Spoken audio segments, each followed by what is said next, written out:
Come faccio a prendere le patenti del camion? È difficile. E i quiz? Calma, calma, calma.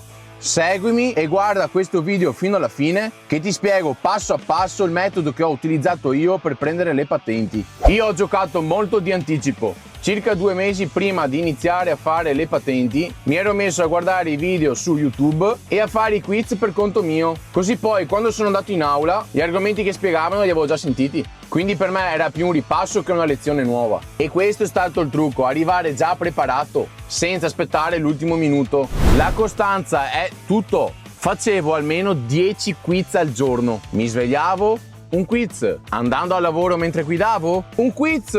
Attenzione, usavo un'app che mi leggeva i quiz. Durante la pausa caffè, un quiz. Quando tornavo a casa, un quiz. Quando andavo in bagno, secondo voi cosa facevo? Un quiz. Prima di dormire? Un quiz! E non dite che non avete tempo. Questa è solo una scusa per chi non si vuole applicare. E dopo è normale che è difficile. Principalmente ho usato 2 app. Quella della EGAF che sfruttavo quando ero in macchina, perché appunto come vi dicevo prima mi leggeva i quiz. Invece l'altra che ho usato principalmente è quella della SIDA. Sono tutte a pagamento, A differenza della EGAF, con questa, quando finivi un quiz e facevi degli errori, l'app ti spiegava bene il motivo perché avevi sbagliato. In più, cliccando direttamente sull'errore, ti portava al capitolo e al paragrafo dell'argomento. Pensate che a volte mi dava qualche suggerimento sui quiz trabocchetto, perché a volte basta una virgola o una parola spostata per cambiare la risposta. Non rispondete di fretta. Quando facevo i quiz seguivo questo sistema. Rispondevo prima a tutte le domande che sapevo al 100%,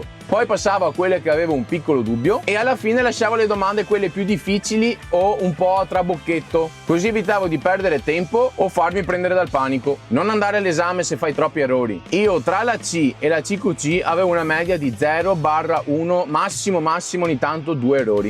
Questo percorso lo fai solo se sei veramente convinto, perché oltre al tempo che ci metti per fare le patenti, io ci ho messo circa 1 anno, ci vogliono anche bei soldini, quindi pensaci. Questo è stato il mio metodo, spero ti sia stato utile. Se hai domande scrivemele qui sotto nei commenti, che rispondo sempre. Ci vediamo al prossimo video, ciao!